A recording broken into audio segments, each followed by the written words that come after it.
2025년 8월 개봉한 노바디2의 흥행 결과를 제작진과 스태프들이 예측 못했다면 그게 더 놀라운 일일 겁니다. 이 영화의 흥행 실패는 기획 단계부터 충분히 예상할 수 있었으니까요. 해결할 문제가 뻔히 보이는데 대안을 준비하지 않은 결과입니다. 2편은 1편 제작비보다 900만 불을 더한 2,500만 달러를 들였지만 3,940만 불을 벌어들이면서 1편보다 1,810만 불이나 적습니다. 한국 관객 수는 1편의 절반도 안 되는 53,897명에 불과하죠. 저예산 영화임에도 새롭다는 평가를 받으며 흥행했던 1편과 도대체 어떤 점이 달랐기에 안 좋은 결과가 나왔을까요? 오늘은 그 이유에 대해서 한번 살펴보도록 하겠습니다.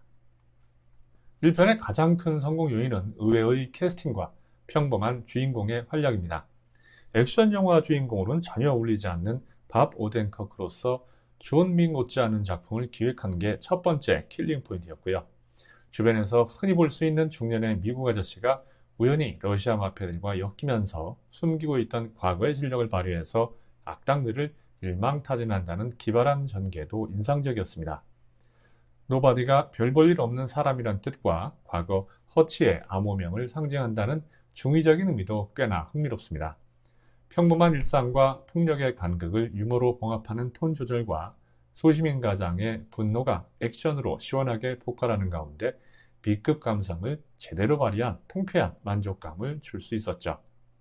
2편 제작진은 1편의 흥행 요인이 약발이 떨어졌음을 인정하고 새로운 카드 2장을 꺼내들었습니다. 가족이라는 카드와 새로운 빌런 랜디나죠. 허치가 보호해야 할 가족은 도리어 허치를 구해주는 조력자로 변신하기까지 합니다. 새로운 빌런으로 샤론 스톤이 등장하는데요. 잔혹하기로는 러시아 마피아 뺨치는 수준입니다. 보안관들을 꽉 잡고 마음대로 범죄를 저지르는데도 아무도 건드리지 못하는 지역의 패자입니다. 이 두 가지를 제외하고는 안타깝게도 이야기 구성과 흐름은 변한 게 없습니다. 조사실 장면은 1편과 판박이고 오락실에서 우연히 사건에 휘말리는 장면, 놀이공원을 함정으로 만드는 과정, 해리가 허치를 찾아와 돕는 장면은 1편과 똑같다고 보면 되죠. 2편의 시작은 1편과 같이 조사실입니다. 개와 함께인데 다 이유가 있습니다. 당신 누구냐는 질문에 허치가 답하려는 순간 화면은 사건이 발생하기 며칠 전으로 돌아갑니다. 허치의 일상은 1편과 많이 달라졌습니다. 미국 중산층 아저씨의 반복되던 평범한 일상은 사라지고 목숨을 건 비밀작전의 연속이죠. 어찌된 영문인지 1편에서 그가 태워버린 러시아 마피아의 연금이 고스란히 그의 빚이 되어 있습니다. 아니, 없어진 러시아 마피아 자금을 왜 허치가 갚아야 합니까? 이야기 맥락에서 굉장히 중요한 장면인데 허치가 휴가를 가게 만들기 위한 설정으로밖에 안 보이네요. 허치는 빚을 갚기 위해서 쉴 새 없이 작전에 투입됩니다. 가족과는 다시 멀어지고 아내는 폭발 직전이죠. 남은 빚이 3천만 불이었지만 허치는 묻지막 휴가를 요청하고 플라모빌 놀이공원을 휴가지로 낙점합니다. 식구들은 너무 오래된 플라모빌 광고 영상을 보고 불안해하지만 허치는 지금도 정상 운영 중이라며 휴가를 떠납니다. 그곳이 악몽의 전쟁터가 될 줄은 모른 채 말이죠. 오락실에서 허치의 아들 브래디는 보안관의 아들 맥스와 소소한 마찰 끝에 주먹 다짐을 벌입니다. 억울하지만 현장을 떠나려던 허치는 오락실 직원이 딸 세미의 등을 치자 돌아버립니다. 자기가 맞으면 참아도 딸이 맞으면 못 참는 게 아빠죠. 허치는 직원들을 몽땅 두들겨 패고 오락실을 쑥대밭으로 만듭니다. 보안관 사무실로 온 허치는 정당방위를 주장하고 와이어트 보안관은 좋은 게 좋은 거라며 가족을 데리고 떠나라고 사건을 마무리합니다. 하지만 보안관보 에이블은 부하에게 허치 가족을 처리하라고 지시하면서 일을 크게 만들죠. 그런데 이 부분도 생각해보면 억지에 가깝습니다. 랜디나의 사업을 진행하는 입장에서 관광객 가족을 죽이는 게 하등에 도움이 되지 않기 때문입니다. 더구나 다른 목격자들이 많은 유람선 위에서 사고를 내면 요즘 같은 시대에 그냥 덮을 수 있을까요? FBI가 개입하면서 랜디나의 사업이 차질을 빚을 건 뻔한데 말이죠. 다음날 유람선에서 허치는 보안관보와 동네의 똘마니들과 싸움을 벌입니다. 이 과정에서 허치는 상대방 칼에 왼손 새끼손가락을 잘리는데요. 주인공이 이 정도 부상을 입는 경우는 극히 드물죠. 그런데 티모 타잔토 감독의 연출 방식을 생각하면 충분히 있을 법한 일입니다. 뚜껑이 열린 허치는 보안관보 일행을 아예 묵사발로 만들어 놓고 해리와 이발사에게 전화해서 플러머빌과 랜디나에 대해서 확실하게 알게 됩니다. 그 사이 베카와 아이들은 야생 늑대개가 갇힌 우리를 지나게 되는데 여기 갇힌 늑대개가 조사실에 같이 있던 개였죠. 이 장면도 향후 이야기의 복선에 해당됩니다. 나이 지긋한 놀이동산 직원이 세상에 안전한 곳은 없다며 랜디나 일당의 습격을 예고하거든요. 허치는 랜디나의 창고를 찾아가서 돈더미를 비롯한 물건들을 불태우고 와이어트의 아들 맥스를 구출합니다. 이 소식을 들은 랜디나는 허치 가족의 씨를 말리기 위해서 출동하죠.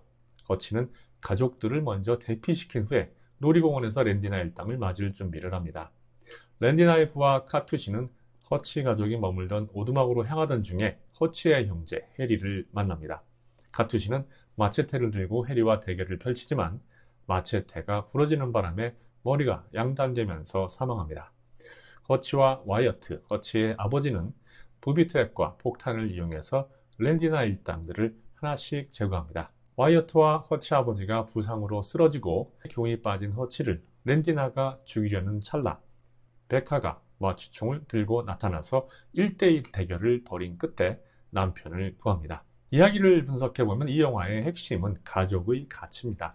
티모 타잔토 감독 역시 인터뷰에서 세상은 어둡지만 가족이 있으면 따뜻해질 수 있다는 점을 느낄 수 있도록 연출했다고 강조했는데 결과적으로는 앞뒤가 맞지 않아 보입니다. 허치가 만약 가족을 지키려 했다면 문제를 일으키지 말고 플러머빌을 일찍 떠났어야죠. 잔혹한 악당들이 있다는 정보를 알면서도 그들의 자산을 몽땅 태워버리고 가족을 지킨다? 이건 말이 안 되는 설정입니다. 이렇게 연출하려 했다면 처음부터 나홀로 집에처럼 가벼운 코미디로 갔었어야죠. 그래야 가족의 참여와 함께 역경을 극복한다는 메시지가 잘 어울렸을 겁니다. 1편의 의외성을 가족의 폭력 참여로 대변한다는 점은 이런 이유로 관객들에게 받아들여지지 않았던 겁니다. 1편보다 오히려 퇴보한 악역도 문제입니다. 랜디나라는 악당은 의외성보다 머리가 나쁘다는 느낌만 줄 뿐인데요. 잔인한 행동이 나름대로의 이유가 있어야 하는데 아무 때나 필요 이상으로 문제를 키운다는 느낌입니다. 1편의 러시아 마피아는 자의식 과잉이라는 문제는 있었지만 이 정도는 아니었거든요. 영화 전반적으로 필요 이상 잔혹한 액션 연출은 사실 티모 타잔토 감독의 특징인데요. 인도네시아 영화계에서도 그의 강도 높은 잔혹 액션이나 거친 리얼리즘, 스타일리시한 영상미, 만화적 과장미는 유명한데 그가 연출한 넷플릭스 영화 섀도우의 13을 보았다면 이 감독의 연출 특징을 짐작할 수 있을 겁니다. 이 감독의 연출은 폭력을 주제로 한 영화에는 어울려도 노바디처럼 코미디와 액션 경계를 걷는 영화와는 합이 맞지 않아 보입니다. 가족을 주제로 내세우려다가 현실에서 일상을 잃은 평범한 미국 아저씨의 분노라는 원작의 주제마저 잃어버리고 말았죠. 노바디2의 흥행 실패는 기획 당시부터 예견할 수 있었던 것으로 보입니다. 노바디의 흥행 특성이 의외성임을 감안한다면 같은 특성을 반복하는 CG로 가면 안 되는 거였죠. 제작진은 약발 떨어진 1편의 흥행 요인을 메꿀 수 있는 새로운 아이디어를 좀 더 진지하게 고민해야 했지만 1편의 인기에 안일하게 편승한 결과 스스로 주저앉은 셈입니다.